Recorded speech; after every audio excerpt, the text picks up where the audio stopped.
Joni Ernst, a senator from Iowa, had this to say: "It is gravely concerning that no one in Washington can actually account for millions sent to Russia and China for pointless projects. But I have the receipts.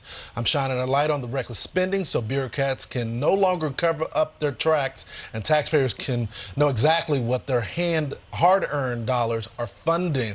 I guess the problem I would have with this, Ainsley, is that a lot of Republicans are suddenly talking about this, but when we had control of all of the government, they didn't have that same stance. Well, when you look at the numbers and we put up what our debt is, and the numbers just tick and tick and tick, and it's more digits than we can even count or we can even, fathom. Look at that.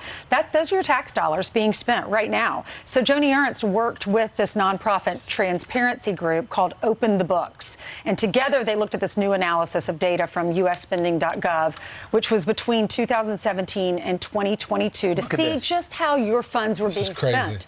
Look, $6 million went to, and this is all money that went to China and went to Russia. $6 million in tech support to China of U.S. military software that helps with equipment and supply delivery. Joni Ernst has a problem with that because she's a vet, and she flagged it. She said it should be especially concerning to Americans because the DoD Inspector General has warned the Pentagon about using Chinese IT companies on government projects. How about that? There's sanctions on Russia. We're not supposed to be selling them anything like that. $4.7 million for health insurance company in Russia. Are you crazy? $2.4 million for alcohol and addiction and research in Russia. $2 million China state-run Wuhan Institute of Virology. So we still haven't learned our lesson. We sent money to Wuhan. Who signed off on that? $770 million for the state-run lab in Russia. 770,000.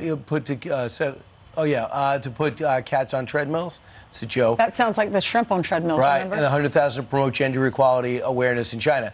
I mean, our State Department is crazed with this whole gender awareness and same-sex marriage and trying to push that around the globe instead of, and green projects, instead of what's in the best interest of America. Mm-hmm. Well, so it's unbelievable.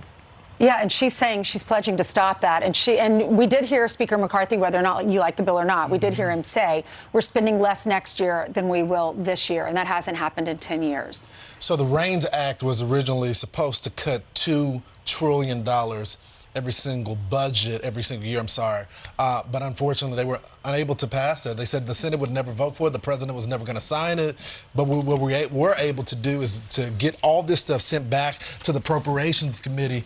Those are 12 appropriations bill. This is regular order. So I'm just hoping when the Republicans get all levers of government, we can take this to the next step where the Senate goes back to regular order as well as the White House. How infuriating is that, though, when you get up every day, y'all are all getting ready for work right now, putting your kids on the bus and going to work, many of you going to a job you don't like, and you look at these numbers and you know that some of your tax dollar, 50% of your paycheck probably, is going to all of these pet projects in other countries.